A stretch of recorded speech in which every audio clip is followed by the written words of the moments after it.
here we go.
Oh, it's time to shout at the devil, baby dolls. Yes, this is the Metal Hammer of Doom, and we want the dirt. All the dirt. Established 1981. Tonight, on the Metal Hammer of Doom, we are continuing our coverage of Motley Crue, their autobiographical biopic that was released on Netflix. The Doit! The Doit! Tonight we're looking at the soundtrack, because this is the Metal Hammer of Doom. I, of course, am your host, the mandated reporter, and frankly, I'm mortified, Mr. Mark Radulich. And as I said, we're going to look at the soundtrack to The Doit. Tonight, it's a series of the best of the best of the best of Motley Crue, plus a few new tracks, and one recorded with Machine Gun Kelly. Good for him. Joining me tonight, of course, first, our Minister of Propaganda. Ladies and gentlemen, he wants the dirt. It's Jesse Starcher. Oh, wow. So at one point we called an audible because we were going to do the greatest hits of Motley Crue. And then, of course, the dirt released. And we started looking at the soundtrack, and we realized, well, shit, there's a lot of good songs on the soundtrack as well. And a few new ones. So I'm excited, man. I really enjoyed listening to the soundtrack over the past few days, and I can't wait to talk about some good old Motley Crue memories that I'm sure you guys have a lot more of than I do. But either way, it's going to be a good night. Yes, indeed. Joining us tonight, because it's totally 80s, right? This is a man, you know him as Mr. Toxic Masculinity, but I know him as a man who says, give me more sex, more tats, more blood, more pain, more threats, more theft, torn jeans, cocaine, more pretty strippers with the big red lips making big tips, showing off the nice big tits. Ha! Ha! It's Pat Mullen. How do you do, sir? On with the show. Come on, baby. No. In the genre of glam metal, hair metal, where does Motley Crue rank for you, Pat? Objectively, I think they're, of the bands that are identified in the subgenre of hair metal, pop metal, I think they're the definitive band of that genre. I think they're the best in terms of the combination of the look, the attitude, what makes that era what it was, and on top of that, just very good music. You might even say that Motley Crue had the looks that kill. Jesse? Huh? You put that one right in there, didn't you? Slipped it right in. No, that's poison. Oh, my bad. Yeah, I would say, we were talking about this last night, that, hair metal just sort of gets derided as just kind of one thing, and if you're in the hair metal, glam metal genre, a lot of people just sort of,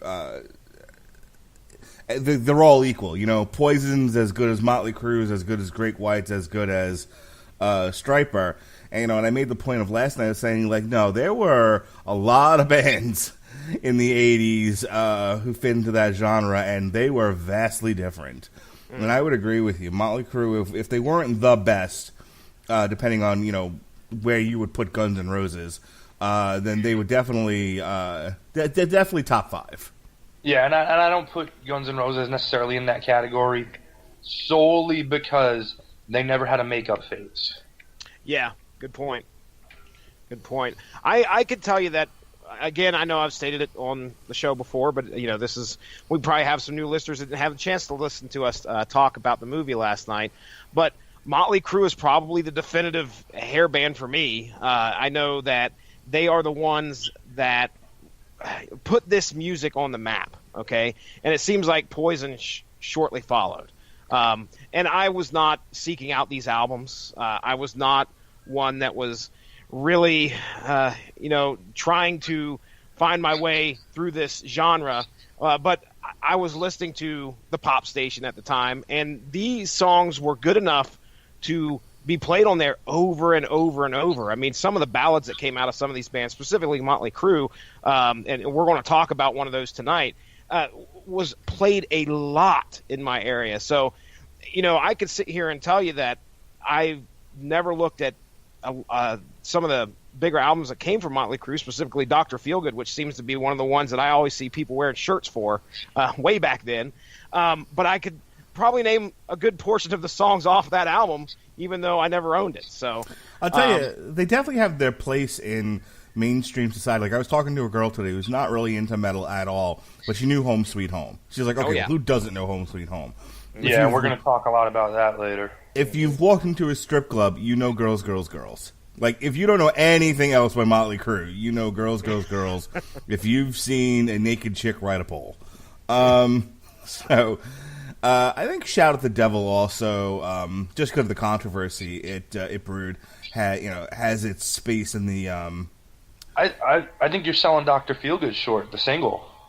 Okay. Yeah. That song was everywhere in, like, 1989, 1990, and then years later when they started doing, like, the infomercials with the CD compilations, and you'd have, like, Monsters of Rock or Monster Ballads. The songs they would actually show active clips of, Dr. Feelgood was, like, always on that. All right, don't get me wrong. Dr. Feelgood, the album, was the first one. It was the first actual Motley Crue album I ever bought, like, with my own money. So, I absolutely agree with you. A little history on the soundtrack that we're going to talk about tonight. February 22nd, 2019, Motley Crue and Machine Gun Kelly, who happens to play Tommy Lee in the film and does a fairly good job of it, released the music video for their song Radulich, established 1981 on their YouTube channel, which you can hear myself and Jesse make fun of on the Metal Hammer of Doom Extra. A little plug for that there. The band also announced that aside from the aforementioned song, the film soundtrack would feature 3 new recordings: Ride with the Devil, Crash and Burn, and what some are considering a hate crime, the cover of Madonna's song Like a Virgin. We'll get to that in a little while. Ooh-wee! Why don't you let me take you on a sea cruise? All right. So, real quick, before we start we got a lot of songs to get through tonight, and I'm sure a lot of reminiscing. But real quick, Pat, have you actually seen The Dirt yet on Netflix? Like 6 or 7 times. Just in a loop, huh? Okay, what'd you think of it? Obviously, you liked it. Here's the thing. From an objective perspective, it's not necessarily a good movie. Right. Because of this thing called a lack of a real plot. The third act is really, really rushed. But, that being said, I didn't watch the movie to watch a good movie. I wanted to see parts of The Dirt acted out live and done well, and I saw that. And I had a tremendous amount of fun with it. Are you like me? Did you read the book when it came out? Oh yeah, I didn't get the book immediately when it came out. I had to wait for a little while, so I got it maybe a year after as a paperback, and I finished it in like a weekend. It's so good, right? Oh, it's amazing. It's so much. It's again not necessarily a great narrative story, but fun. Yeah. Fun from start to finish. I was saying on the podcast last night, my only, as far as things left out from the book and the movie that I wish that they had covered, because I feel like it adds to the story of Motley Crue. Nikki Sixx's dalliance with Satanism. Where him and the girlfriend in the apartment. Yes. Where they believe, whether they're high, whether it's because they were high or they actually did it, they believed they had somehow conjured Satan, and Nikki Sixx was like, all right, that's it, we're done with this. I wish they had showed that. I wish they had showed a little bit more of them abusing John Corabi. Sing like Typo Negative and Phil Ansamo. Make up your fucking mind. Yeah, like that was the whole thing. I remember when they actually let John in the book, and I was like, oh wow, okay. And he wrote he was getting those two directions. Sound like this guy, but then sound like Pete Steele. And then he's like, what? And were they fucking with him, or were they actually wanting him to do that? They were they were having a hard time. You got to remember, around the time that Generation Swine comes out, this was the beginning of Pearl Jam and Nirvana and Soundgarden, and on the opposite end of it too, you had bands coming along like Smashing Pumpkins, Stone Temple Pilots, that type of stuff, where the hair metal sound was out and everything had to be stripped down and minor chords and you had Rob Zombie running around going "Rock is dead," and so they're still trying to figure out their place in the world, and they struggled. I think I was going to say those two vocalists that you keep mentioning are further away from Vince Neil than you could fucking get. I'm just like, what? They really didn't like Vince Neil at the time, or they wanted to separate themselves from him as much as possible. The funniest part is so Vince had a solo album come out called Exposed, right after he was either fired or quit from Motley Crue, whichever story they prefer at the time. That album sounded more like a Motley Crue album than the Motley Crue album with John Corabi. Yeah. Oh, shit. Yeah, people fucking hated the non-Vince Neil era Motley Crue stuff. But here's the thing, for all the negativity that Load and Reload get from Metallica, they actually believed in the music. And, and if you can let go of everything has to sound like Master of Puppets, Load and Reload, Load more so than Reload, are not bad albums. They're just different from what you expect from Metallica. This is the problem that Motley Crue had. Motley Crue were trying to figure out their place in the world and their sound in a music landscape that was rapidly changing, and they never found good footing. They just didn't. And on this soundtrack we're going to talk about, you'll see that basically everything that's on here is from the glory years prior to the breakup, and there's nothing from the Corabi album or the next one that came out, I think, was Generation Swine, if I'm not mistaken. And then they did another album, New Tattoo, and there's nothing off of that either. They really didn't find any kind of musical footing, even with Vince back, until they did Saints of Los Angeles. Which is also not on here. All right. I think this is as good of introduction as we're ever going to get. Why mess with perfection? So here we go, baby dolls. We're going to kick it off with the aforementioned The Night 1981 with Machine Gun Kelly.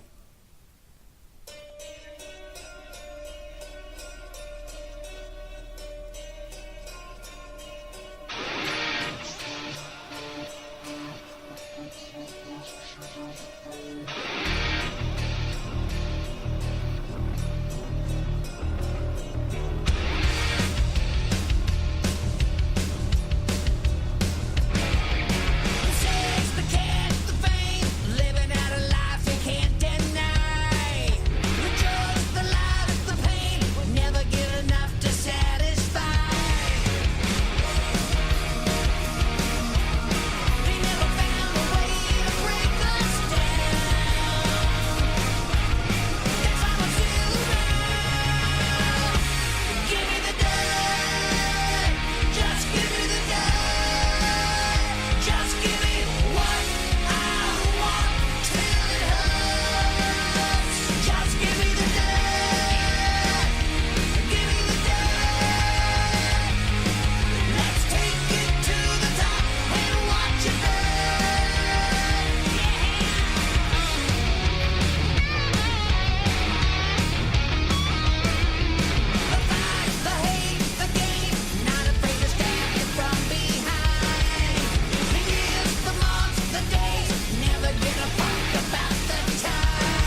making big tips, showing up the nice big tits. Ha! I love that part. Good stuff. I let that go a little bit longer just because I love hearing that bit from Machine Gun Kelly each time. All right, let's kick it off here. I love that. I mean,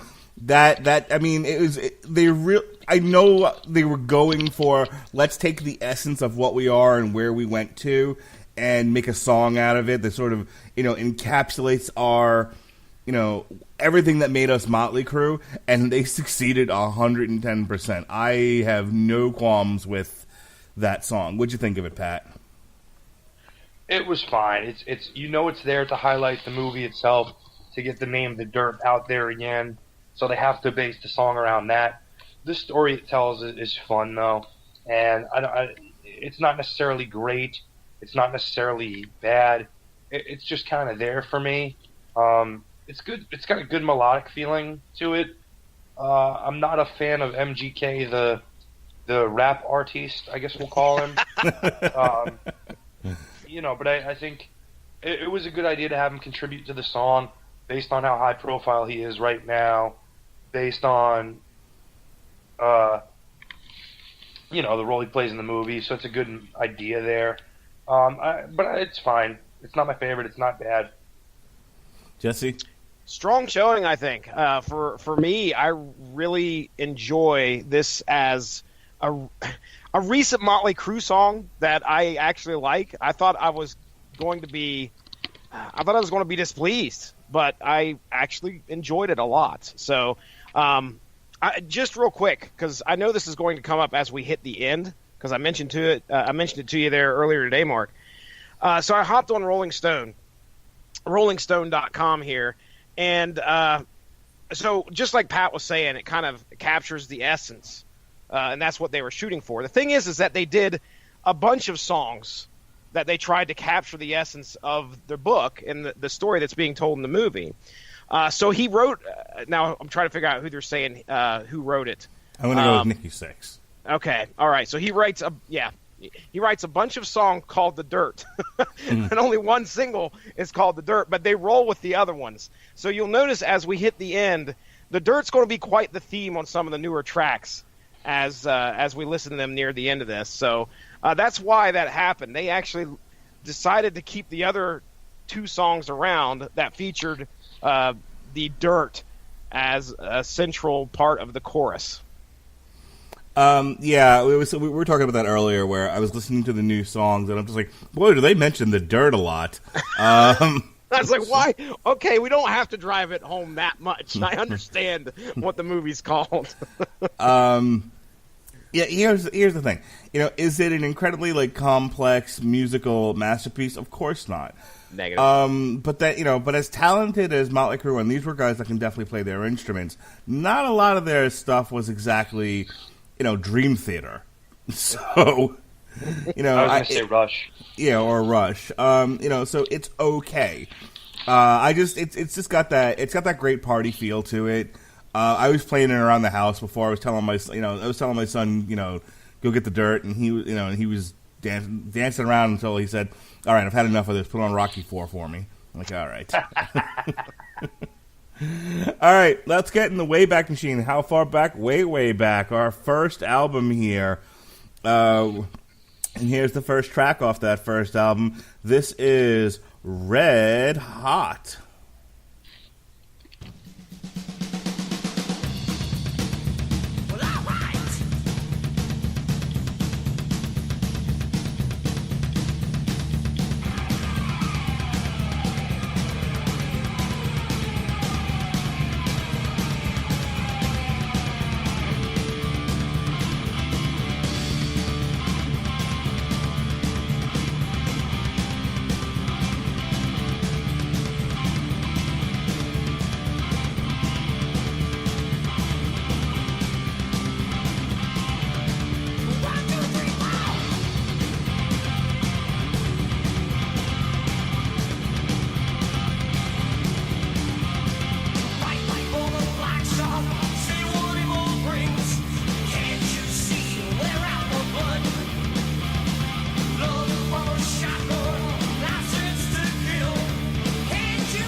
All right, Red Hot. Now, correct me if I'm wrong, and I might be. First of all, that came from their second album, Shout at the Devil. Not one of the singles. It was actually on side 2, track 7. Again, from Shout at the Devil, which came out in 1983. I believe this is what they play in the scene with the club, where Tommy Lee knocks over the cymbal, and they get into a fight, if I remember correctly. Well, I can't. I thought it was Take Me to the Top. Was it? Okay. What are they playing in the apartment where the girl figures out? Livewire. Yeah, that's Livewire. All right. So when do they? So do you remember when this one comes on? I can't. Not. I sorry. I shall fail you, sir. I am also not much help to you in this end. All right. So Red Hot is also not. To me, here's the thing. Okay, and this is on the soundtrack. I don't think it's a particularly memorable song by Motley. I think it's not really in the common vein of what we expect from them, and as they refine their sound. Because even out of the early stuff, like my favorite Motley album is Too Fast for Love, and so I've listened to a lot of it, and a lot of their B-sides, which we'll get to. I didn't even have a real good remembrance of Red Hot until I had to re-listen to it for the show. Yeah, I wasn't familiar with it at all, but I thought I thought as they constructed this, they were kind of going in order of, their history, where it shows up in the movie, which even then this wouldn't have shown up first. But I swear to God, I thought this was the club scene, but no, maybe you're right. Maybe it was Take Me to the Top. Yeah, it's not a song I was particularly familiar with, but it definitely has that early Motley Crue sound to it. You could definitely see this one winning its way through the Sunset Strip. Crowds of people and small clubs and whatnot. It's a perfectly good, fine song. Anything else you guys want to talk about here? If not, let's keep the beat moving on. Now I'm the same way. It was really early Motley Crue, so it was something that if I heard this song before, it's completely left my mind. So you could tell how early it is. I mean, it's got that 80s feel to it. But still, man, it definitely is a banger, a real fast-paced song for, what I would you call them? Was it glam metal? Is that the word that was the term that was used? All right, man, let's do this thing. This is On with the show, come on, baby, blah, blah, blah.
Is it me, or is it weird that comes from their first album? That feels like that feels like a song that should have come about later in years. Theater of Pain, Dr. Feelgood. It's weird that first album in, they're yeah, all right, let's do on with the show. I don't know if you get if you're picking up what I'm putting down, but this feels like a conclusion they could have come to after years of experience, not first album in. Exactly. It feels like it's awful early in their career to be like, okay, let's slow things down and talk about some really solemn shit. Yeah. Like trade this with Girls, Girls, Girls. You know what I mean? Yeah. It's your first album in, like your whole album. You know, if you're Motley Crue, your whole album should have been about just putting holes in walls and drinking, snorting cocaine off girls' asses, and not a reflective on with the show. So this is my favorite Motley Crue B-side ever. Okay. And I'll tell you why. And I'll tell you why it makes sense on the first album if you look at it. So Nicky, if you ever, and Mark, I know you read The Dirt. Jess, I don't know if you got to read it, but basically... He will this Christmas when I send it to him for a present. Okay. So Nicky was really, into the punk scene for a while and liked a lot of the stuff they did. So you can hear a part of that influence on here because it's a 3-chord melody. And, again, the production of it, this was something they initially recorded without a studio behind them. They bought studio time and recorded it this way. So it's got a very raw sound to it. Again, three-note harmony. But then as you go into the song further, besides the very solemn, rough songwriting involved of the subject matter, you get to hear a little bit of everybody shine. You get a really nice guitar solo from Mick, besides the intro piece, which I think is really haunting and sticks with you. Vince gets to hit these notes that only Vince can hit in a certain way. And Tommy, when it kicks up a notch, his drumming really leads it that way. And I think it's a well-structured song, which is kind of surprising considering how early these guys were into everything, like you guys said. And even though it was more for a case of the subject matter, like you would think they would be really simplistic and everything, it's a mature song from a very immature band. Yeah. But it's a great song to me. Again, it's my favorite Motley Crue B-side. It's probably my second favorite Motley Crue song, period. And it's one that I insisted when I was in my first real practicing band that we actually learn how to play. It's funny. I was listening to it. Number one, top 5 Motley Crue songs for me. I'm stealing that bit from Bruce Pritchard, by the way. Top 5. But the other thing, when you think about people, songs that Motley Crue have done that have been covered, a lot of people cover "Shout at the Devil." That's a highly covered song. "Looks That Kill" gets covered a lot. Too Fast for Love is another one that gets covered a lot. Weirdly, Girls, Girls, Girls not covered a lot, but well, not weird in today's day and age, but you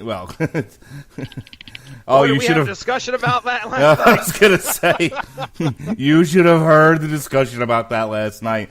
There were a lot of reviews of the band of the movie that were like, "This is utterly tone deaf in the Me Too era and shouldn't have been made."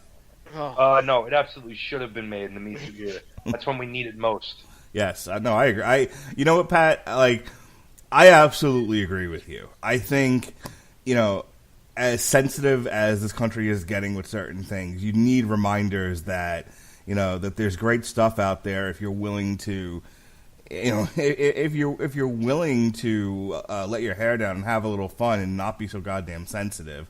What a treasure this would be, that would be lost, if we continue down this road and forget about this genre. But On With the Show was made to be covered, and I'm surprised more bands don't cover it. Yeah, I was insistent, and I was like, guys, you gotta hear this song, guys, you gotta hear this song. And this is 2001, 2002, when right before the 80s nostalgia wave started happening en masse. It's always happened with me as it is, but so they were like, Motley Crue, what the hell do you want to play Motley Crue for? I was like, no, guys, you gotta do it. And my drummer at the time, Chico, who is now an NYPD officer, he was like, I really love Livewire. Can we play that? And I was like, yes, we can play Livewire. That's my favorite song, but we got to play this too. And, I'm not leaving this hill. Yeah, because most of the guys had never heard the song. Right. And so I played it for them, and they were like, oh, wow, this is actually pretty good. This is Motley Crue? Yeah.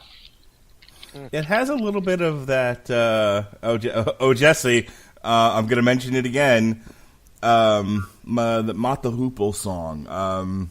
Fucking Motley Crue. It has a little bit of that feel to it. All the young dudes.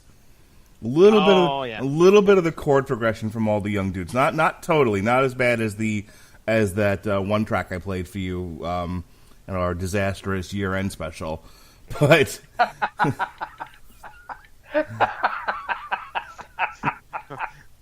It was bad. We've lost Pat. All right. Well, as far as intros of Livewire go, not going to get any better than Pat saying how much he loves the song. So here we go. I'm alive. A live wire.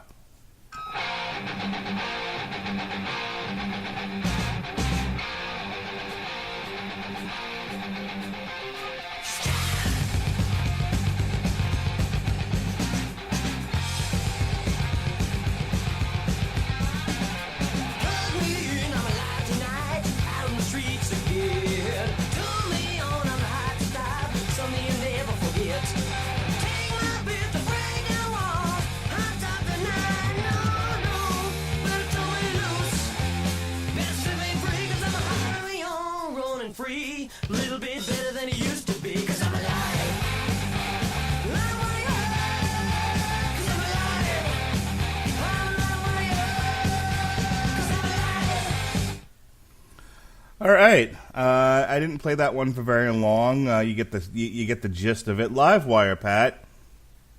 Why do you like it so much? I think it's the best combination of the attitude, the sound. It's just raw. It's in your face. It's high energy. For a raw sound, it has incredible quality from the production they did on it, where it slows down and Vince goes into the kind of like seduction voice, and then when he kicks it up into that impossible high note while screaming alive, like, oh man, it's just awesome. I've heard this song covered, believe it or not, scarily, one of the best covers is by Chris Jericho's band Fozzy. Really? I can see that. He's got his vocal range. I can see him doing a pretty good homage to Vince Neil. Yeah. But this is one of those songs that, like, even people who hate glam metal, whatever you want to call this subgenre, they like this song because it's really hard to deny how hard it rocks. It's the second single from their first album, Too Fast for Love, and it kicks off the side one. And I tell you what, of all the songs that are on here, it's probably the best one to kick it off and get you hooked. Jesse and I talk about that all the time, about how that first couple of songs really need to hook you into listening to the whole thing. And I don't think there's a better hook on here than Livewire. Yeah. I had just watched a video before you guys started the call, and it was talking about how this song was, I don't know if they did a recording or a demo, but within 5 minutes of, like, getting the band started. Very much like they did in the movie. But apparently they had said that supposedly this was recorded as well, like very shortly after they got together. So it's amazing to see a band like this gel immediately and produce a song that sounds like that. So it just speaks to the great amalgamation that these band members brought together to bring Motley Crue forth to the people. So Livewire, baby, it's fast paced, just like you guys said. It's in your face. It's ready to rock and roll. This is what Motley Crue was all about back then. All right, sticking with Too Fast for Love, here's another one for you. This is Merry Go Round.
That one takes some time to get going, and it's only 3 minutes and 20 seconds long. Would you like to know how many times merry go round and round is said? Because the over-under of 10. Go with the over, ladies and gentlemen. Yeah, not one of their stronger songs. This is Tommy Lee jam time. Yeah. Yeah, and I'm trying to figure out what it's about. I mean, Pat, do you have any idea? Would you like to take a guess? I honestly have no idea. There's these horses, and what happens is they have these metal poles that run through them, and they're underneath this kind of big top type thing. The inspiration, Tommy Lee was at a fair. Nikki Sixx was nearby. He said, wait a second, I got an idea. Tommy Lee tried to marry one of the horses. No, dude, he's in love. For real that time. You don't know love like the love of a horse, man. Let's keep going. Evolved into horsey love, ladies and gentlemen. It always does. All right. The show has evolved into bestiality. All right. Again, keeping with Too Fast for Love. This one I really like. This one actually kind of reminds me of not stylistically necessarily, but just in terms of theme. I remember the VH1 behind the music for Kid Rock, and they were talking about how like Kid Rock in his early music is like I am the bullfrog or whatever the fuck that first one was called. I am the bullfrog. The illegitimate son of Sam. I am the bull god. I am the bull god. That's what he said. The ba with the ba. That whole thing, like in his music, he was just talking himself up, like he couldn't be denied, like he was talking, like before anyone bought a single record, he was talking about like how great he was going to become and everything, and and it was just like a self-fulfilling prophecy, and that's what I think about when I hear "Take Me to the Top." It's one of those where like they say this belongs at the beginning of your career. This is we're young, we're poor, we're hungry, we're snorting ants, we're eating bologna. We're conjuring Satan. We want to go to we want to be noticed. We want to conquer the Sunset Strip, and we want to go to the top. And that's all this song, and they do a great job of it. So here we go. Once again from Too Fast for Love. This is "Take Me to the Top." Ba ba ba ba ba.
Take me to the top.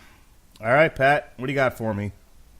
It's a very cool anthemic song, not just for Motley, but for the whole scene in L.A. at the time on the Sunset Strip. This is not just Motley. This is every band who was trying to break out at the time, which, if you look at that time frame from, say, 1978 to 1983, when most of those bands were getting signed or breaking out, this was the attitude that all of those bands had at the time. This is the attitude of everybody who was a kid in high school or a young adult just wanting to get out of whatever they were doing and just forget about everything, go to the Sunset Strip on Friday, Saturday to the Troubadour of the Whiskey, and this is where they want to be. They want to watch this band rise to the top, and they want to get to the top of whatever they're doing. It's a really smart song to include as one of your first introductions to the mainstream because it's going to catch on. It's a song that captures the attitude and the feeling of the time, which is why it's such a good pick. Jesse, take me to the top, baby. Yeah, we're starting to get into that era where I am probably noticing more Motley Crue in what I'm hearing. So, yeah, take me to the top. It's everything that Pat said. It's very representative of what this band was wanting to become. They were wanting to be that band of that era, and they were, they could not be denied, just like you said, Mark. So can't add much more to that. Ba with the ba. All right. Bang to bang boogie. This next one was actually written by Nikki Sixx and Vince Neil. This is Piece of Yo Action.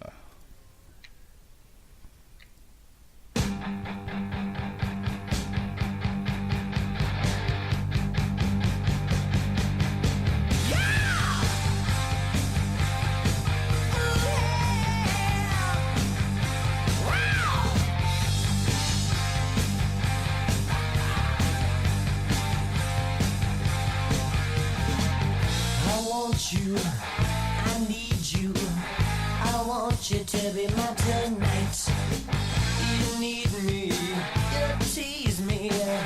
Use you up and throw you away. You fire, taking me higher. Don't blow me, don't let me down.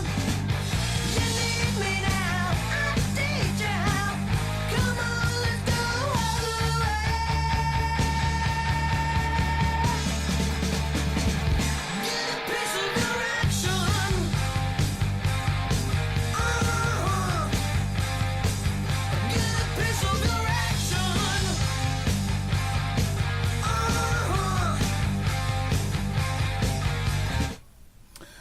It is my belief that there's two kinds of rock and roll artists.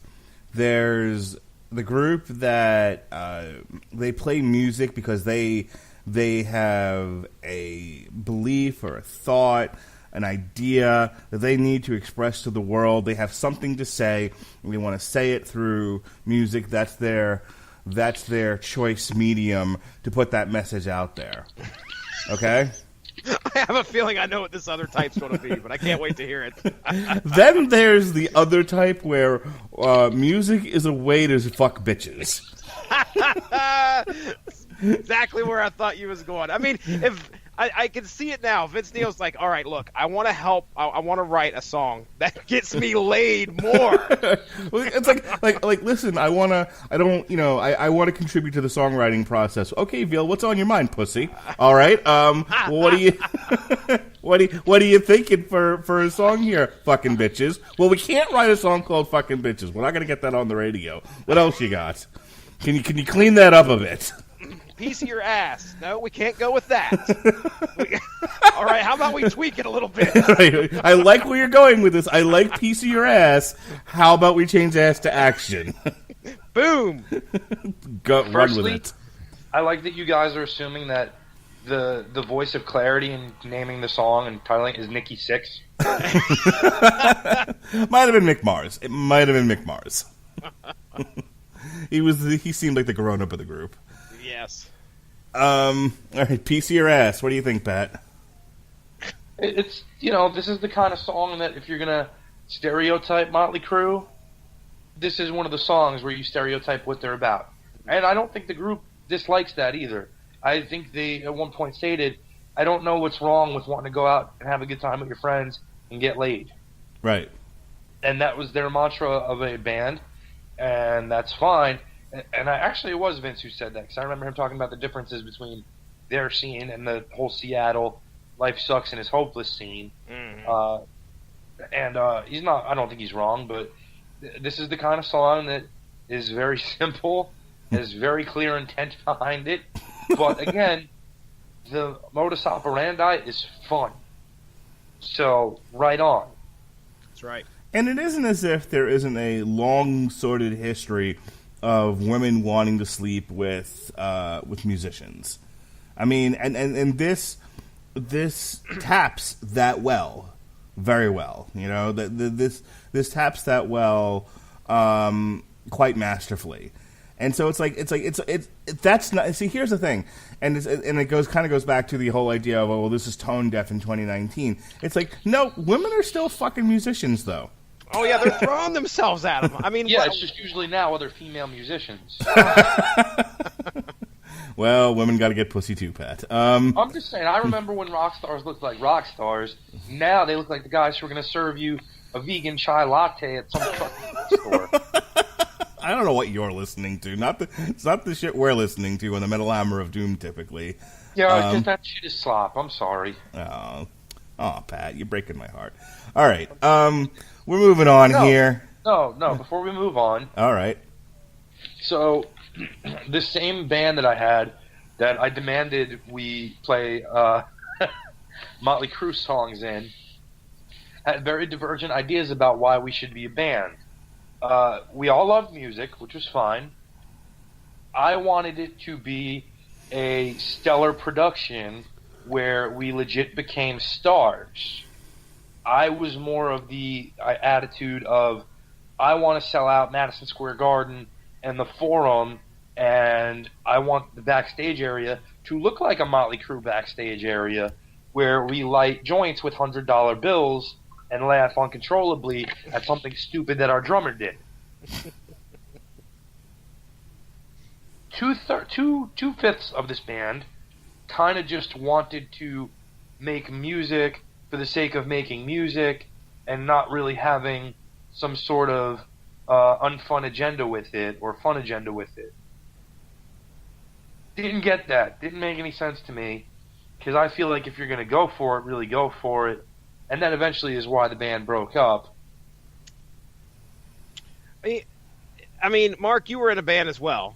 I know you've mentioned that before. Mm-hmm. Briefly. Are you seeing the same fate befall what happened with your band, where people, some of them just wanted to have a good time, and then others were just like, "Fuck, man, we got to be serious." They got married, and they should have known they'd never get playing. We were in high school when that band got put together, and like everything else in my life, like that band was sort of a revolt against what was happening in the school. There was a death metal band that was like the anti-fun band. Like literally, like they would play, and it was like they were like the super serial. It all has to be about the music, And again, they're playing death metal, for fuck's sake. But like everybody in the band had a stick up their ass. Like, and you would think like hair metal, like metal guys in the early '90s would be a lot more fun, but not the guys I went to high school with. They were all just like super stuck up, had their nose in the air. And I remember like the rock shows just being sort of a competition of whose farts, smelled the least. And like to me, like music should be fun. You should be able to laugh and have a good time. And it should be about partying. At least that's what I felt at the time, believe it or not. And a bunch of my friends and I who happened to be musicians, like we kind of like fell together as a band. Like I knew a guy who played guitar, I knew a guy who played drums. We had to search for a bass player. One of our buddies was the keyboard player, and and then there was me, and I'm like, and I just had this vision of like, let's just go out there and fucking party and write funny songs and make fun of stuff and just have a good time. Like let's remind people that rock and roll's supposed to be fun, not fucking trigonometry. Yeah, you had a lot of the same problem I did, where I wanted to be Van Halen, Aerosmith, and they wanted to be like Agnostic Front. Yeah, that's a really good way of putting it. I'm sitting here just wanting to do the Ramones, and everybody around me is fucking doing Dream Theater, and I'm like, all right, sure. But and we did. We had fun. I remember our bass player started our very first show. He walked out on stage with he cut open a football and put it on his head as a hat. Angered at least 30% of the people in the audience. It angered them? Yes. All right. I cut the crotch out of my not the entire crotch, but I cut the crotch area of my jeans pretty well open, and I did not wear underwear. Oh no! I think I told you. I got initially we were allowed the freedom of playing whatever it was we wanted, and if you happened to have cursed once or twice, no one was going to get too bent out of shape about it. We're pretty progressive school in that sense. And then what did you play an Insane Clown Posse song where you say F word 93 times? You're very close. It was Rage Against the Machine. Killing in the Name of. Parade? Nope, Killing in the Name of. Oh, Killing in the Name of, yeah. Yeah, that's a little obvious police too. Violence. And that was the end of that. They actually named the rule after me. Like, I was a senior in high school at the time, and the following year they instituted the Mark Radulich rule, which was you have to submit your lyrics in advance for approval. Yay, I made the school more fascist. Success. My lasting legacy of embarrassing my parents and making things worse for the students. I'm proud of myself, actually. All right. So, with that being said, let's move on to the aforementioned second release, one of the more infamous ones. Here's the title track. This is not Shout with the Devil, but Shout at the Devil.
Miss my cue there.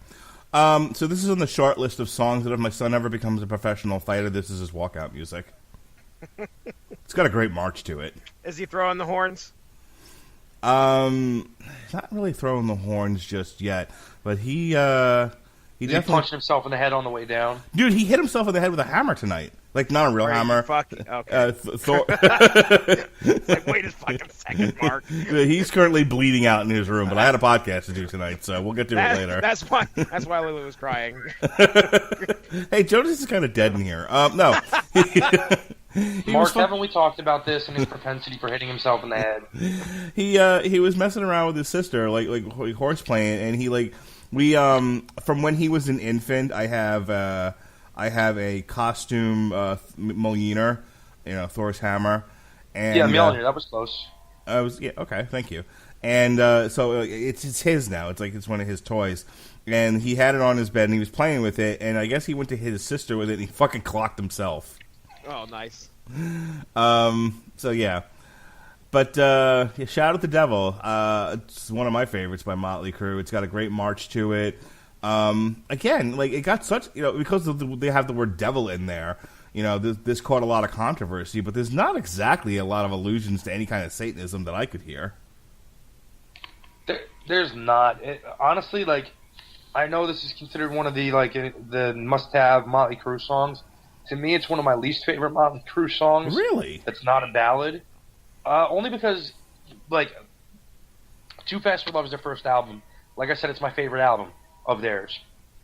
To me, this song is just, I know it's anthemic and everything, but I also think musically it's a really big step back and very dumbed down from what they were doing. And even compared to some of the other stuff on this album, it's simplistic and not in a good way.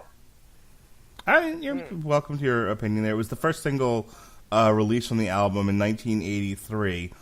Funny enough, as much controversy as this album gets, it's a mixed bag, because All Music, it gave it 4.5 stars, Collector's Guide to Heavy Metal, 8 out of 10. Then you have Rolling Stone, 2 out of 5 stars.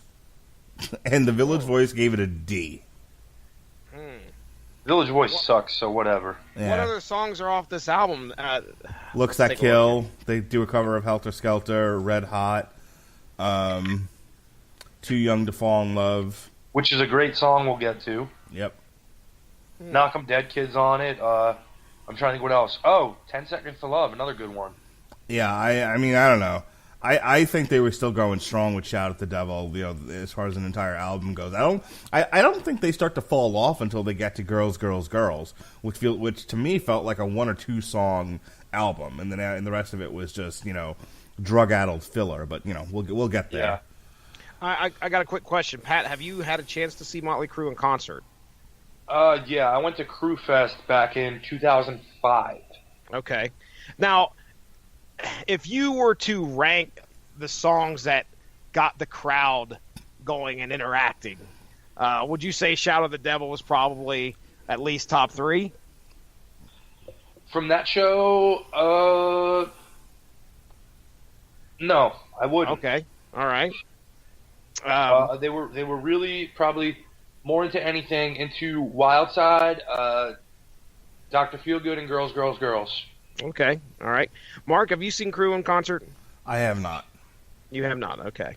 All right. Well, I would figure, of course, this is just based off of, some of the videos I've seen and stuff. I mean, this has got to be the crowd looks like they just fucking erupt, and it's all just fists in the air, pumping every time. Shout, shout, shout at the devil. One of the things that I think is very interesting about this song is Vince's vocals just go insane at some point. He's at the upper. He's at the upper range of his yelling voice. Yes, yeah, and that doesn't take away from the song, in my opinion. I think it adds a lot of frenetic energy to it. But man, shout at the devil. Hey, Mark, grab your shot glass. Guitar Hero 3. There we go. Woo! Yeah, buddy. Love playing that song on there. But, man, now we're getting into the era. We're getting into the era where Jesse Starcher's starting to recognize some of these songs being played a lot in my area. So I'm ready to go on to the next. Well, just as it does on the album, following Shout at the Devil is The Looks That Kill.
The song about Nikki Sixx's mother, Looks That Kill. No, just kidding. I want an explanation right now as to why that was. Is she just completely off her rocker when she says that in the movie? Is that what they're trying to prove? I was looking for something earlier on that, like what really does inspire the Looks That Kill. Clearly, he was not writing about his mother. But I don't know. I don't know any behind the scenes stuff. I mean, his mom, at least in the movie and in the book, is portrayed as something of a drunk and a whore. But narcissist? I don't know. Maybe, possibly. It certainly follows. I mean, Pat, did you have any insight onto that at all? Yeah, I don't think this has anything to do with the mother. I think it's just trying to paint the picture of her as again, kind of a bipolar narcissist kind of a thing. Yeah. But as far as a song, this is, to me, an improved version of Shout at the Devil in terms of the melody, the chorus. I think this is very similar, if you listen to them back-to-back, to Shout at the Devil, but I think it's better in every way. It's a great song. I'm not going to disagree with you there. I don't know if I like it better than Shout at the Devil, but, you know, we've already been through. We have difference of opinion on that. I just think it's a great song, you know. It definitely follows in the thematic vein of what Motley Crue like to talk about, so... You know, what's messed up is I just realized that this album is 18 tracks long, and I didn't feel that at all when I listened to it at work. Dude, we've listened to we've done albums on the Metal Hammer of Doom where we get to track 7 and we're like, all right, medley. Fuck all this shit. I gotta go to bed. Yeah. I mean, and I don't know if it's just because this is their greatest, at least a good portion of their greatest stuff that they've put out there. And maybe that's what makes it fly by for me. But man, I'll give credit where credit's due.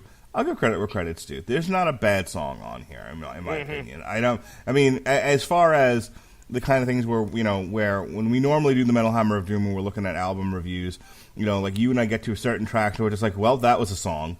I don't get to. None of these make me feel that way. None of these have me going like, nope. Like, you know, like I was telling you earlier, I generally don't listen to a lot of what we review until the day of the show, so it's fresh in my mind. And I'm start generating things to talk about on the podcast, so we're not doing like, yep, that was a cool song. Mm-hmm. Hey, Jesse, have you beaten your children lately? I don't know what to talk about, you know. Fill space, fill in that air. You know, like where's Robert to tell us about his shitty dating life? We miss you, Coop. So, I mean, but with this one, like, I'm not having that issue at all. Like, I started listening to this album last week, you know, as soon as it dropped on Spotify, and I was off the Royal Caribbean boat, you know, as soon as I had access to it, and you know, and I'll play it in the, like, this is one of those where I'll probably hang on to the download because I'm gonna want to listen to this, especially like if I've had like a shitty day at work or something. You know, I can blast some Motley Crue and feel better about life. Because that's what Motley Crue is all about. It's all about making you feel better about life. You know what I mean? Amen. I do. All right. I don't know about you, but I am certainly too young to fall in love.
I wish, I don't think there's a video for this. This was released as a single. It's actually the 4th single on the album.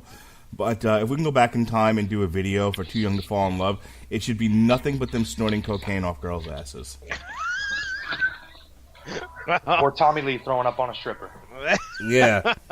I think in succession it should just be cocaine off girls' asses, vomiting on a stripper, back around again. Just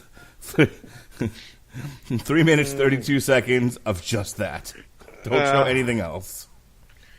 Yeah, I mean, I could see one of the girls getting grand illusions in their head that they're going to. I mean, obviously, if they're with Tommy Lee, it's a different story. But well, hang on. Actually, that reminds me. Okay, there should be 3 things in the video: snorting cocaine off girls' asses, throwing up on strippers, punching girls in the face.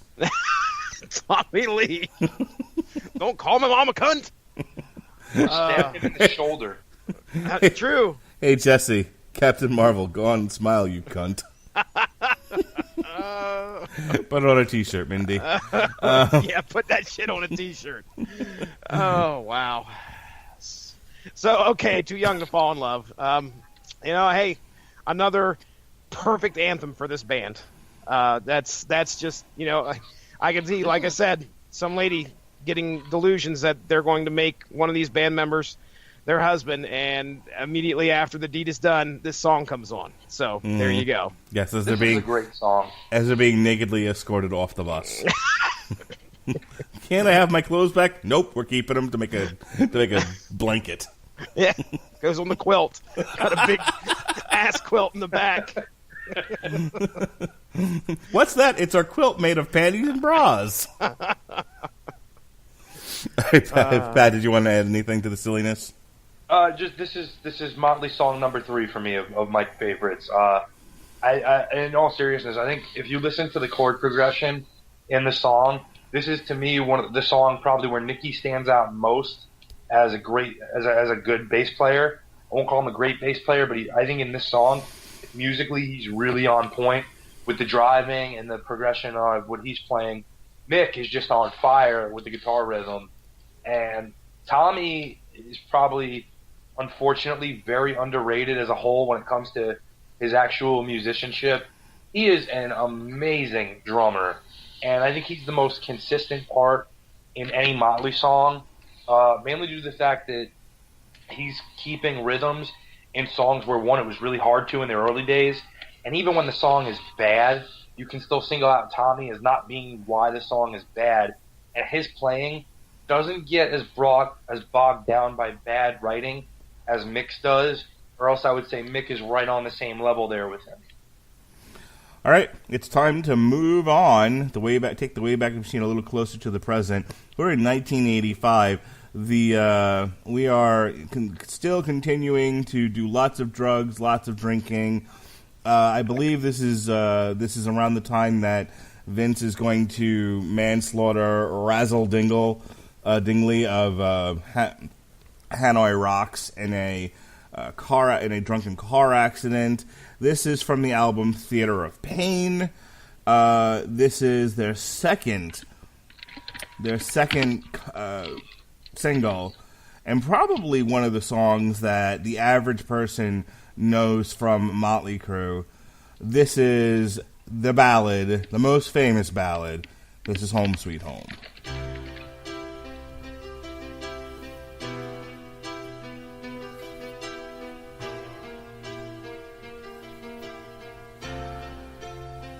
You know I'm a dreamer, but my heart's of gold. I had to run away high, so I wouldn't come home low. Just when things went right, it doesn't mean they were always wrong. Just take this song, and you'll never be left all alone. Take me to your heart, feel me in your bones.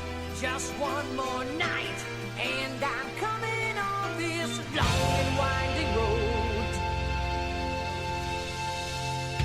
I'm on my way, I'm on my way, home sweet home. Tonight, I'm on my way, I'm on my way, home sweet home. You know that I've seen too many romantic dreams up in lights falling off the silver screen. My heart's like an open book for the whole world to read. Sometimes nothing keeps me together at the seams. I'm on my way, I'm on my way, home sweet home. Tonight, I'm on my way, just set me free, home sweet home. Home Sweet Home, baby. It's a pretty song. Can't argue that. It's one of the top ballads of the era.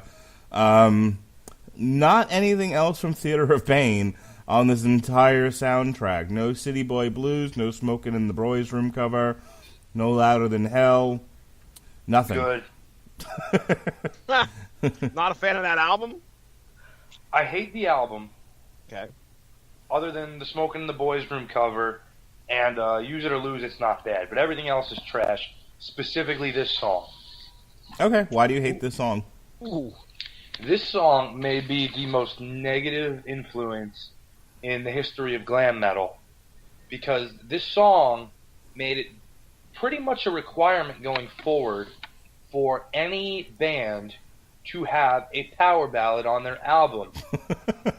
And it got to the point where not only did you have to have a power ballad, the power ballad had to be the first single you put out before you could put out the hard rock track. And then it got to the point where all these companies wanted from these bands were the power ballad. Probably the worst of which was when it got to the W band days with White Lion and Warren and Winger. They didn't even want their hard rock songs. They just wanted ballads from them. Yep.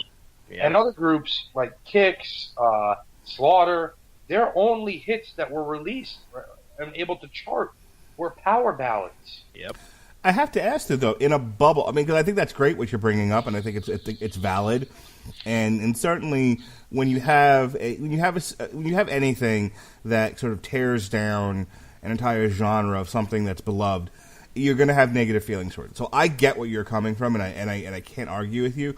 But in a vacuum, when none of that matters, and it's just you and the song, you're going to tell me that's a bad song. It's probably a well-written song. I just can't stand it because it's like, I don't want to hear that from Motley Crue. Let me hear that from, Richard Marx.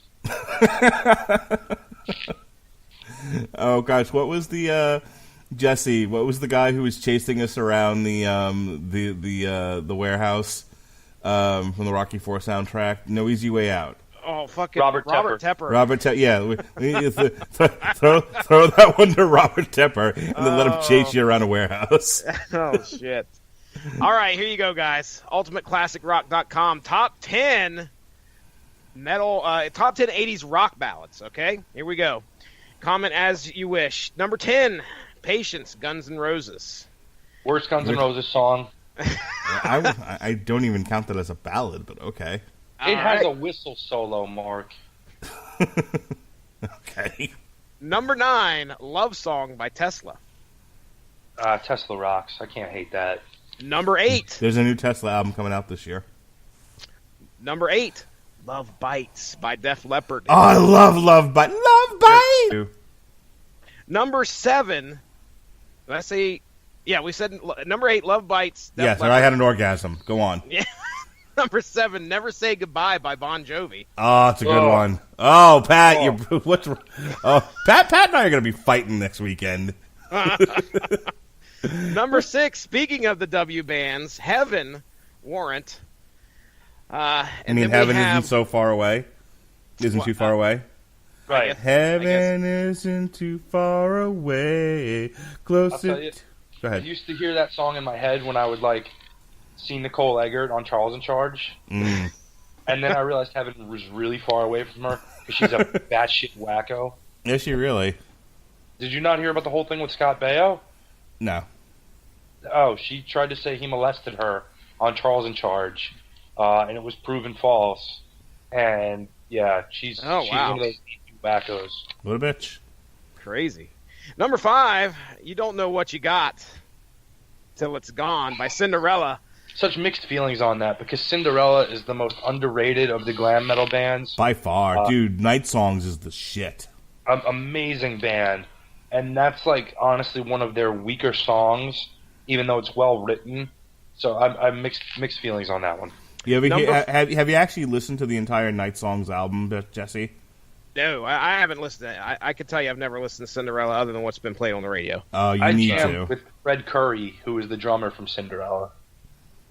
This is a genre that I, unfortunately, was way... Talk about too far away. I was too far away from this genre. You were still listening when I was a kid. I feel like when at the height of this, you were still listening to rap music back in Tone Langford, Loc, Ohio. sir. Yeah. Funky Cold Medina. Yeah. All right. You and Young MC were holding hands on the way to school.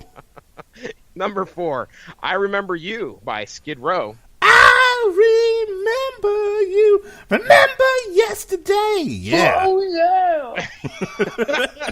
Number 3, I don't know. There may be some more singing here. Journey with Faithfully. Oh, my God. I'll tell you what, man. What a shit band Journey turned into when they started churning this crap out. Dude, you want to see, if there's ever like a war or something like shots being fired, and you want to draw white people out, play Journey.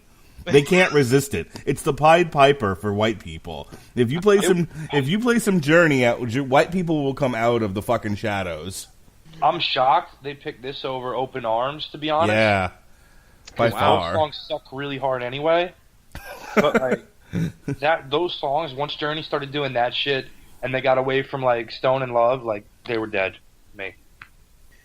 Number 2, Poison. Every Rose Has Its Thorn. Of course. How is that not number 1? Because Home is going to be number 1. UltimateClassicRock.com, number 1. Song ballad from the 80s, rock ballad from the 80s, Home Sweet Home. Song ballad, sir. Here's a couple of shock parts. The Bon Jovi song they pick was not I'll Be There For You. Yeah, surprisingly. A little bit of a shock on that. Surprisingly. So now that we got the ladies all wet with the ballad, what are we going to do next, Radulich? Well, we're going to leave theater. We're going in the complete opposite direction. Do you like soft ballads to woo your woman? Well, fuck you. Here's Girls, Girls, Girls. From 1987 self-titled, not self-titled, but from the 1987 titled album, Goils, Goils, Goils.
So is it weird that I can't hear that song without thinking 2-for-1 lap dances and a parade of girls just walking through? You'd be wrong if you didn't. Like every strip club I've ever been to, like when they bring out their, like I don't know what your strip club life has been, Jesse. I'm sure Pat's been to them, but like you know that every time they do like the 2-for-1 lap dances, no matter where you are in the world, they're playing this song. You hear the motorcycles, you know it's 2-for-1 lap dance time. We're going to be covering Overkill's Welcome to New Jersey or whatever the hell it is here pretty soon. This feels like fucking Motley Crue's Welcome to, the strip clubs. Welcome to Sunset Boulevard. Let me tell you. It's more than that. I'll tell you what's awesome about this song, and I know that it's girls, girls, girls, whatever. It's not exactly, something the fucking shitty Beatles wrote or whatever. They literally make references to strip clubs all around the country that are real strip clubs. Yeah, like the Dollhouse in Fort Lauderdale. Girls! Days in Hell at the Seventh Veil. That's right. And I'll tell you what, I lived in Los Angeles for a while, and a lot of the ones I mentioned are right there on the Sunset Strip. I've been to a few of them. Well, met Ice-T at one of them and was told by the girls at this establishment that he's a big loser and he's there every weekend. So that was a fun little memory. Oh, shit. No, not Ice-T. Yep, big loser. Oh, damn it. Anyway, Girls, Girls, Girls came out in 1987. It was the first single from the album. Wild Side followed that, and then You're All I Need. I'm actually surprised Wild Side didn't make it onto the soundtrack. It's a great song. Yeah. As far as the rest of this album, yeah, I think this is the rest of it's like all like this is like this was like the height of their like creative depravity. Like the band was just falling apart at this point. In the and it shows in the album. Have you guys seen the you know how they have like the kids reaction videos to kids react to this or kids react to that? Yeah. Yes. So I found one a couple of days ago. Kids react to Motley Crue. Yep, I've seen that one. Boy. I have not. But there was a link to Motley Crue reacts to kids react to Motley Crue. Oh boy. And it's Tommy Lee. And all I can say is, like, there's one point where one of the kids is like this little wannabe hipster in training. Tommy calls him, and Girls, Girls, Girls comes on, and he says, oh, yeah, I think I've heard this one before. And Tommy goes, yeah, your dad's playing it when, and then he stops, and he just doesn't keep talking. He stops himself short. That's great. Good stuff. All right. And that is our only representation from Girls, Girls, Girls. We're gonna end the soundtrack with a couple of tracks from their multi-platinum, from what I remember, selling album, Dr. Feelgood. The album that got me into Motley Crue back in the day. It came out September 1st, 1989. Here we go. We're going to kick it off with The Same Old Situation.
Little known fact, that song was originally called Girls Are Terrible.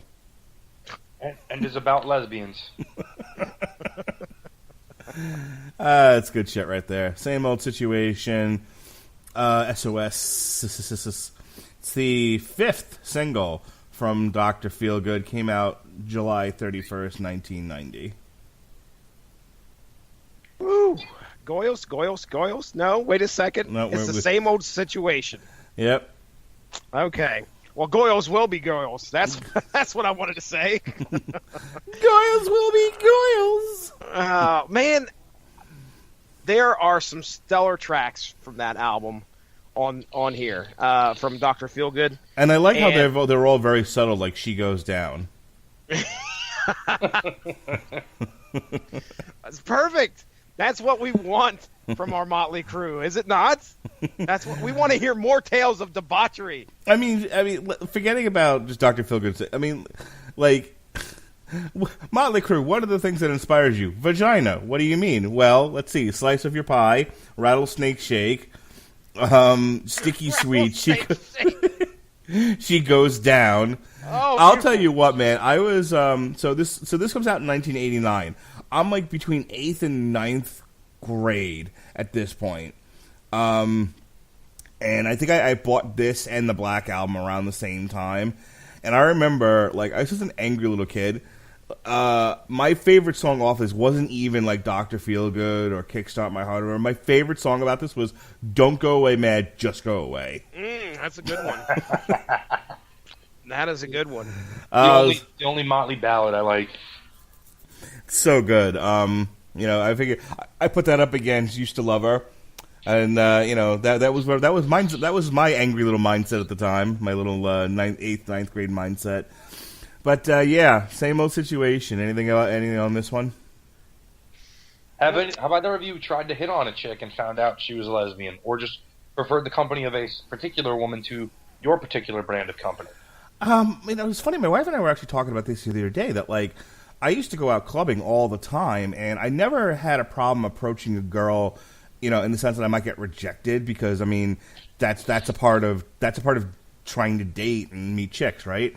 My problem was, like, what would make me reticent to want to approach somebody wasn't the fear that I was going to get rejected by them, was that they were with somebody, and probably a girl, considering the clubs that I went to.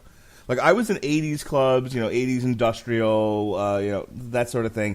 A lot of gay chicks at these places. And it's just like, and I for some odd reason, that was scarier to me than just flat out, like, I'm not interested in you, fatty. It was more of, like, no, like, you're fine and everything, but I'm with Sarah. You're like, oh, damn. When I was in, like, my peak of, like, what I felt was my rock star level, like when I had like semi-long hair and I had like the happening jeans and stuff, or like a size too small, and then I'd wash them in cold water too. On top of that, these are your "here's my dick" jeans. Got it. Yeah, and you put a strategic rip here or there, and you rock the leather jacket or whatever. Of course. And I looked remarkably like Will Friedle on Boy Meets World at the time.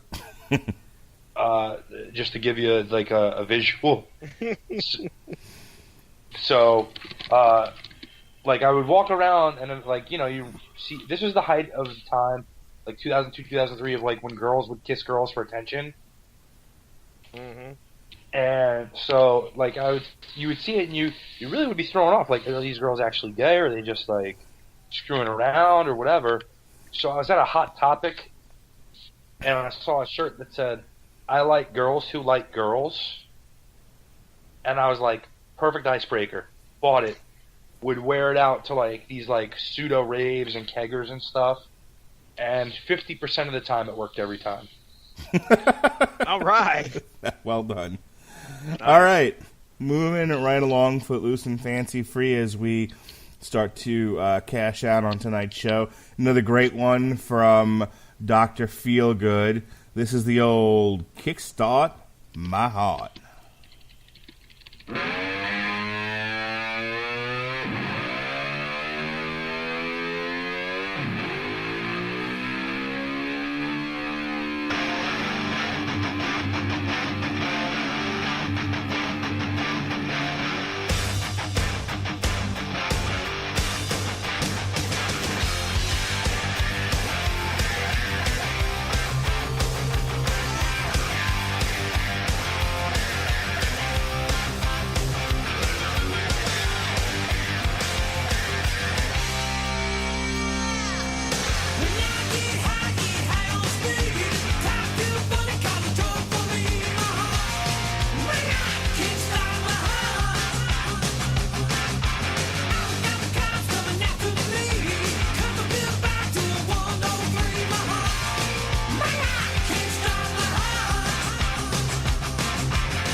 All right, Kickstart My Heart. You know, you wouldn't think of Motley Crue as like a moshing type band, but I could actually see a pit started to that one. That one makes me want to. I've seen a pit started to that one. Have you really? Yeah, Crüe Fest. All right, good for those people. Now, was it one of those like sissy circle pits, or was it like a real mosh pit where people were getting punched in the mush? Fucking mosh elitist over here. It was more slam dancing than like wild fist swinging. Okay, fair enough. I can deal with that. I like slam dancing. Slam dancing is what it was all meant to be. It wasn't necessarily meant to be, just fucking high cross tackles, checked into the boards and shit like that. I'm not talking to you, madam. Kickstart My Heart harkens back to the punk influence of the band that they had seemed to have forgotten about. And they brought it back here. The song's got a lot of attitude to it. It's, I was sitting here bobbing my head, as we were listening to it here. It's one of the better songs off this album, I think. If you're gonna have a drug overdose, at least make it worthwhile. No, write a song about it. Absolutely, man. I really do. I think this is my favorite song off this album and off of Dr. Feelgood. So, Mark, you mentioned about the production value. It seemed like it was ratcheted up for Dr. Feelgood to where when I listened to this song again there today, after we talked about it last night, I really started to notice that. There is so much in this that feels like it feels like every part gels with the other. Nothing sticks out to me like, oh, that shouldn't be there. They could do better here in this part. This song, in my opinion, is perfect for Motley Crue. I really, really do enjoy it. And, yeah, I'm sitting at work, dude, and this song hits, and it's impossible not to, bang your head in some way. So, according to the wiki, Lars Ulrich of Metallica asked Bob Rock to produce the self-titled Black Album after being impressed with Rock's production on Dr. Feelgood. So there you go. Yeah. That'd go, Lars. All right. Here's what we're going to do. We're going to play this next one. It's the last song from Dr. Feelgood and the last song from the back in the day Motley Crue. When we come back from that, we're gonna medley out the last three songs, which were the three new ones that they recorded. No, can we medley this and the other two and leave the last one? Oh man, that needs space. It doesn't need to be lumped in with the other stuff. You want me to medley Dr. Feelgood, Ride with the Devil, and Crash and Burn? First of all, Dr. Feelgood is like my gym walkout song, where it has the slow start and I'm like bouncing up and down on my toes, rocking my head back and forth. Sure. And then once it kicks in, then I go and I start hitting the bench press or the squat rack. Yep, I can see this as walkout music. All right, what do you guys want me to do here? You want me to medley Dr. Feelgood, Ride with the Devil, and Crash and Burn? Hell yeah. All right, here we go. From Dr. Feelgood, here's the lead track, Dr. Feelgood, and the two recorded tracks, Ride with the Devil and Crash and Burn.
want to never get enough.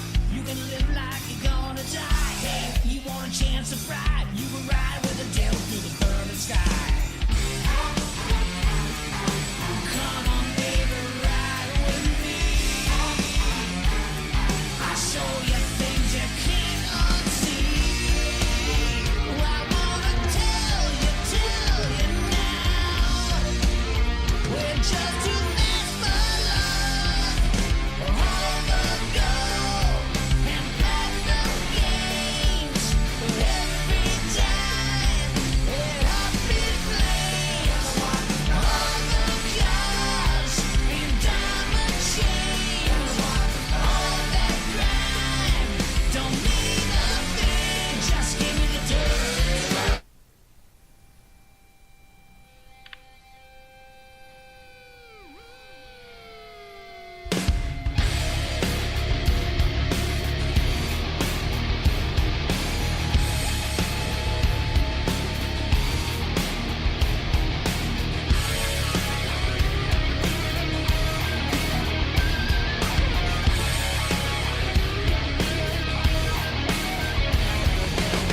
If you wanna kiss the ring, just admit that we were kings. Looking out through the devil's eyes, we would just take everything. Shot off like firewood, every night was a 4th of July. Getting hard until it hurts, thank God for alibis. I'm so alive, I don't know why. I had to pass it burn. I fell from the sky. I thought I had died the moment I hit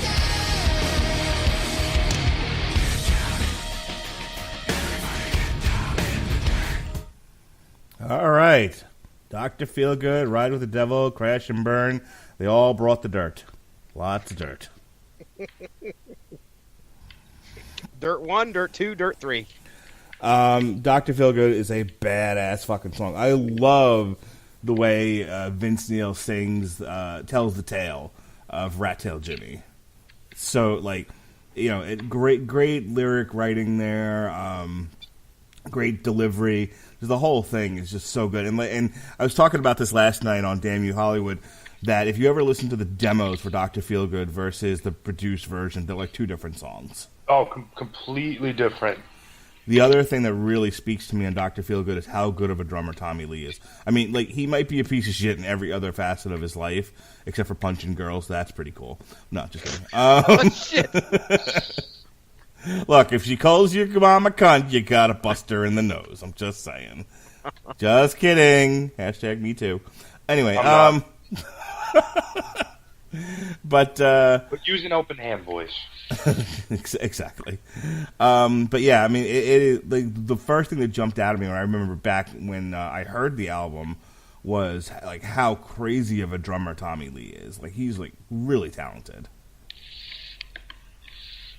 Well, it's amazing to me that I have to have a debate as to which song is probably the most known, whether it be Dr. Feelgood, and I love Kickstart My Heart, but we talked about Home Sweet Home as well, and I was just looking this up, and yeah, Dr. Feelgood was the album charted number 1 at one point.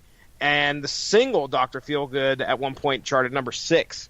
So, this is, if there is a Motley Crue song that you could go up to and ask, okay, you may not have listened to any of the albums, but which song, and you lay them all out there, do you recognize? I would say Dr. Feelgood is probably the one that most everybody's going to pick because it was popular. I feel like when I went to the Sam Goody at the Sunrise Mall, I bought Dr. Feelgood, Paula Abdul's Forever Your Girl, and Paula Abdul, and Nena Sherry Buffalo Stance all on the same day. Remember that? We all hang in a Buffalo stance. Oh, good Lord. I was eclectic back when I was 12, 13, 14, however the hell that Paula I was. Abdul album. That Paula Abdul album had some stuff on it. Dude, straight up fucking took over the world there for a while. Yeah, buddy. I still got the cassette somewhere. Hell yeah. Yeah, man. All right. anything else? I mean, Ride with the Devil and Crash and Burn. I think if Motley Crue would have put out an album today, if they just did a full length album called The Dirt, these two fit on there very well. I think they're fine songs, but the one they went with and decided this is going to be The Dirt. This is the summation of all things. Neither one of these two are as good as that one, as far as that goes. I'll agree. All right. So we have one track left. It's a cover. Oh, boy. Now, I don't hate this song. Why did we need to focus on it all by itself? What discussion needs to be had here, Pat? There's quite a lot of backlash coming from this. So it's only fitting that we have to show this particular song some individual attention based on that. Okay. Is the backlash this just sucks, or is there something about it where if it's the boys covering a girl song, yawn, because that's been done before. Hello, the Dan Band. There's a couple different things going on. So the critics, of course, being the critics, are really just crapping all over Motley for it, and not even just the critics. So you guys know who Phil Lewis is? No. I do not.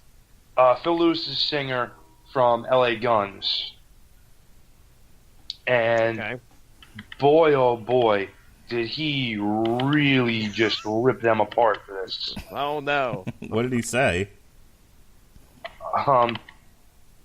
So, he talked about how LA Guns' last album that came out last year, The Missing Piece, and had a follow-up, W.No., and he said, I think it gave us a second chance for people to like us.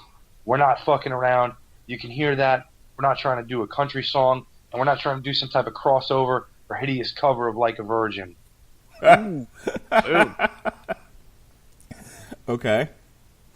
Let me ask you real quick. Did you like this cover, or am I the only one that that's? I love the cover. Okay. Oh, okay. Well, I'm in the minority then. What don't you like about it, Jesse? Well, you know what? Let's go ahead and hear it, and then we can tear it apart. Let's do that. Let's listen to this piece of shit, and we'll talk about it.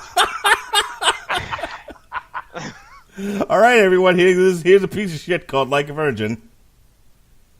Crap.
Whoa, whoa, like a virgin, ooh, like a virgin, when it's deep inside. All right, Jesse, let's get deep inside. What's your problem? Oh yeah, let's do that.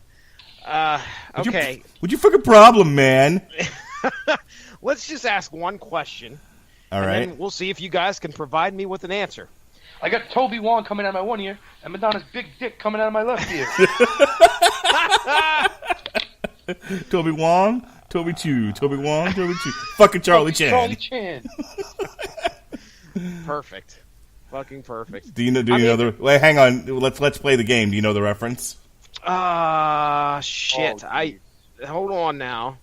Were you guys doing another Dirk Diggler bit? Nope. Nope. Okay. I know I've heard this fucking reference too, and I know Reservoir tell me- Dogs. Yes. Fucking Harvey Keitel. Yep. Okay. There we go. All right. So the question I want to ask you guys is why? Why not? And there's no answer for this.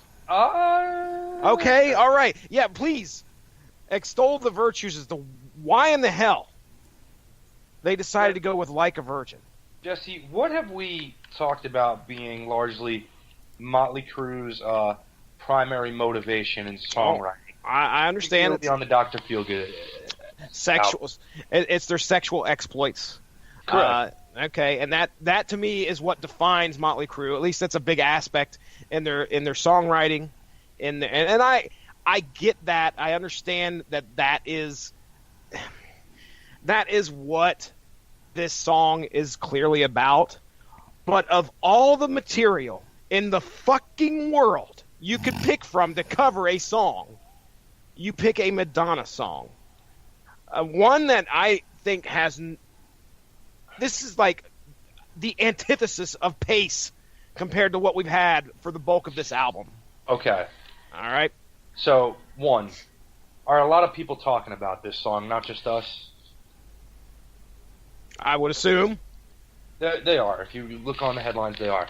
Two, when you're talking in today's climate of feminism, Are you kidding me? Is Madonna not often looked at as a symbol of feminism?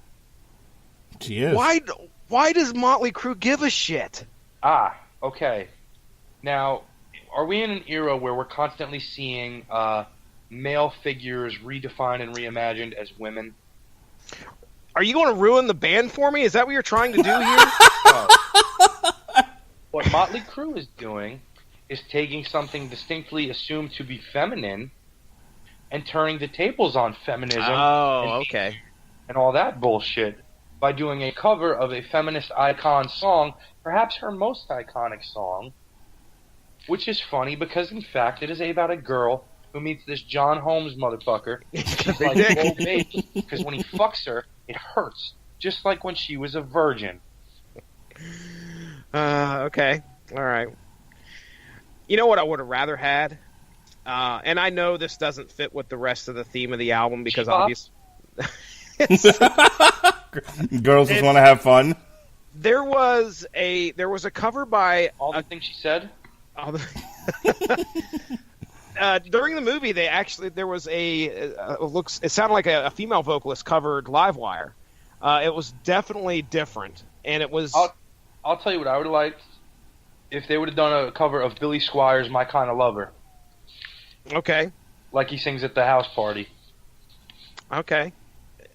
How about More Than a Woman? More than a woman. More than a woman to me. But she's not. She's in reality, she's not even a woman. She's just a sperm dumpster.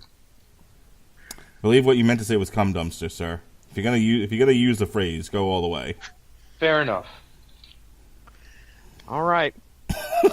Jesse, do you understand now why this song makes a little more sense to you? Yeah, I mean, if you're trying to tell me that Motley Crue is trying to pull one over on us, okay, I don't think they're trying to pull one over on us. I think they're doing it intentionally.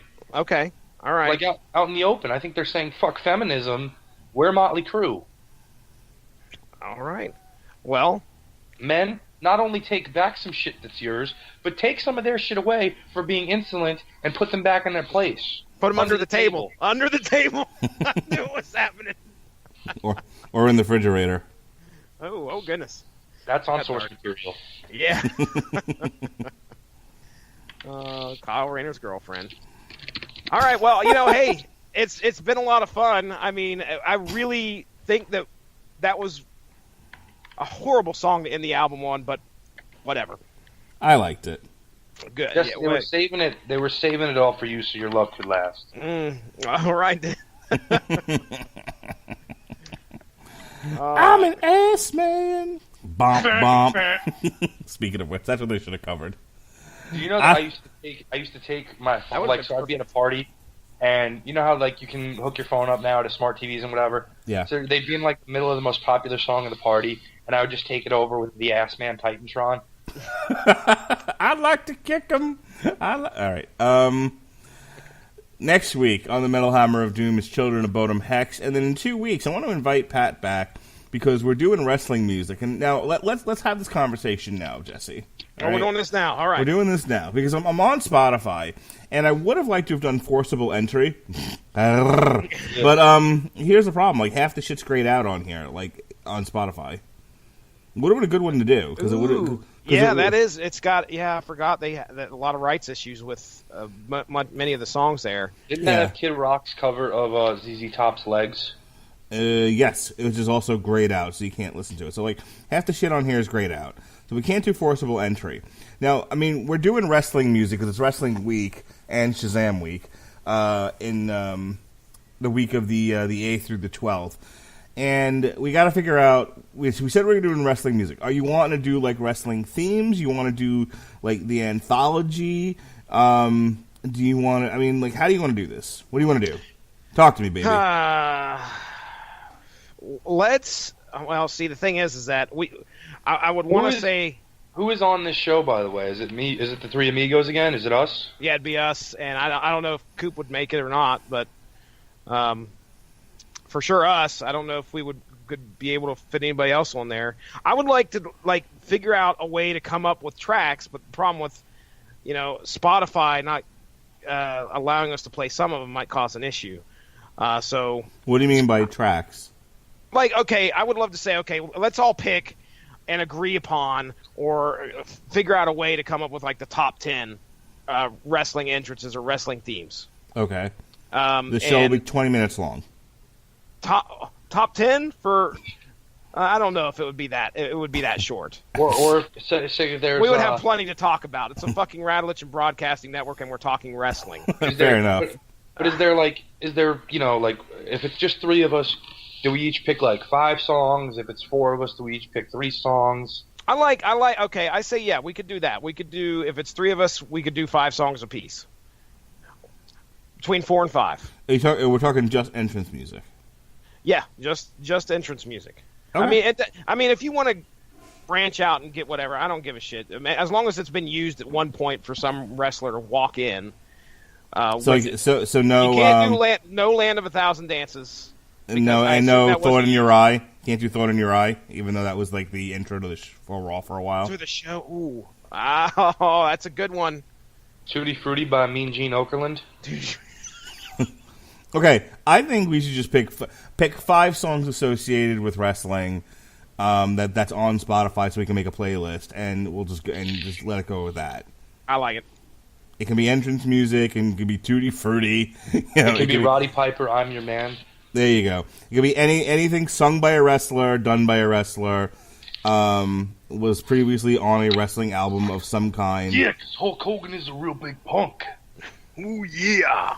So, Pat, we were in Key West on the cruise, and there were a bunch of guys dressed up like Hulk Hogan. Different variances on the red and yellow Hulk Hogan. And one of the guys split off from the group. He went to the bathroom, and as he's coming back, he passes the table.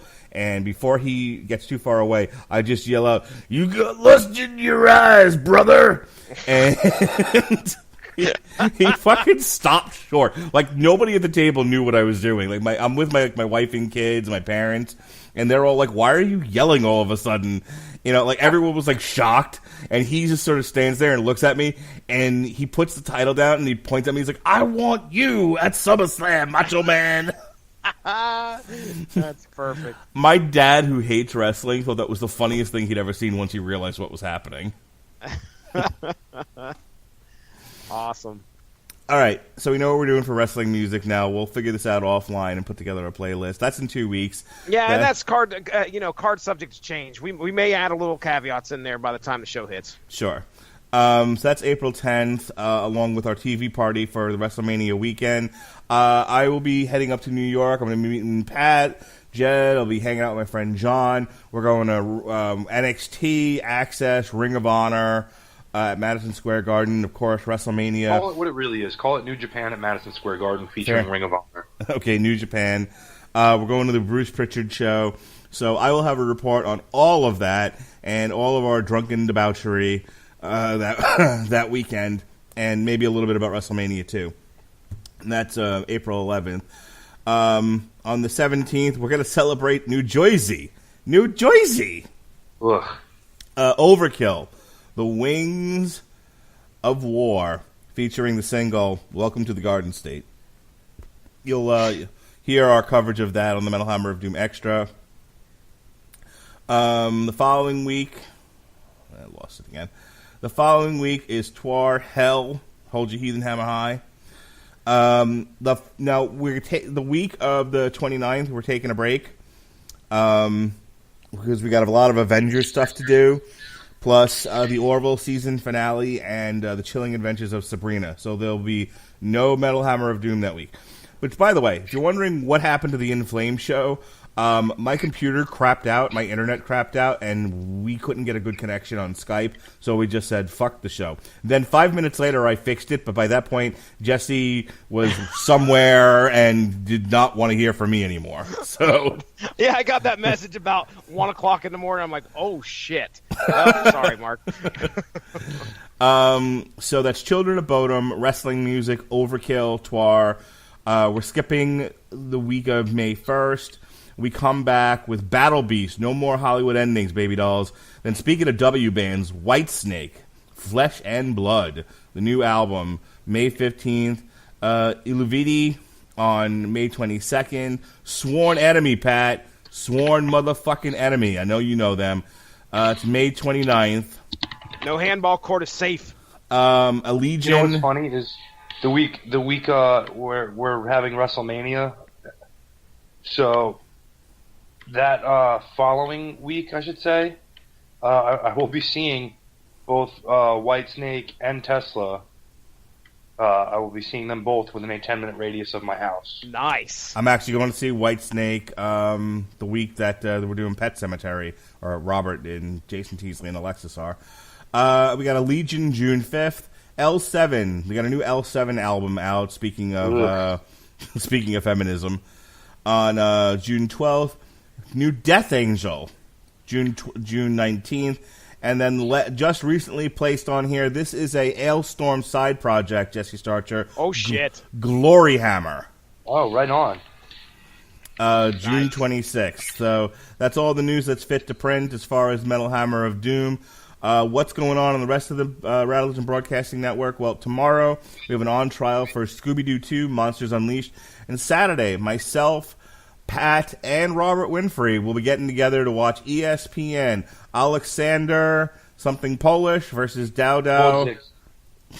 Sure. Versus Dowdow, something African, on ESPN. That's going to be 9 o'clock on ESPN. We'll bring you live coverage of that. Next week, it's Toss Salad Week here on the Radulich and Broadcasting. None of this stuff matches. We got Plastic Man on the Rag, Dumbo, and Children of Bodom. As far as after that particular boxing, we're taking a break until May 4th. And we got Canelo versus Dan Jacobs on DAZN. We'll be checking out DAZN. All right, Pat, what do you got going on? You can, as Mark said, hear me with him doing live commentary over those couple fights that we've got going on, and guesting back here in a couple weeks for our wrestling-themed edition of the Metal Hammer of Doom. Rest assured, you will be hearing the sweet, sweet strands of Rick Derringer's demolition on that show. At least if I have anything to say about it. You'll be seeing a live reenactment of The Dirt starring myself and longtime friend of the show's Jed Lucid. You to sniff cocaine off girls' asses in New York, New Jersey? Snap it probably that won't shit. be cocaine. It's probably going to be Adderall. Oh, fantastic. Jesse Starcher, Minister of Propaganda, you fuck. Give me the dirt. Ladies and gentlemen, go give the Radulich in Broadcasting Network Facebook page a like to stay up on top of all the great podcasts that we have to offer. You can go to any of your favorite podcast platforms. Type in Radulich.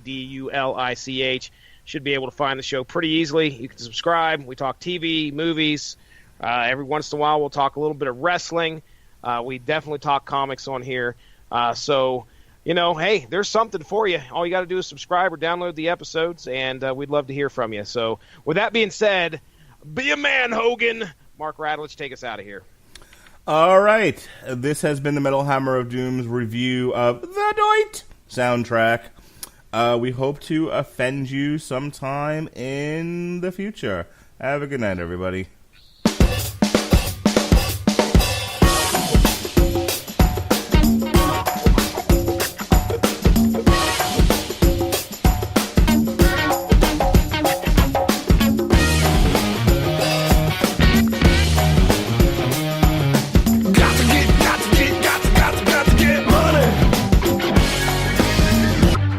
Grand Canyon University is Arizona's premier private Christian university, committed to providing next-generation education. GCU offers over 200 academic programs, many in high-demand fields, across 9 colleges. We keep our rigorous curriculum relevant by partnering with industry leaders and advisory boards. Earn your degree online, in the evening, or on our vibrant Phoenix campus. Find your purpose at GCU, where advanced technologies drive education. Private, Christian, affordable, nonprofit. Visit gcu.edu.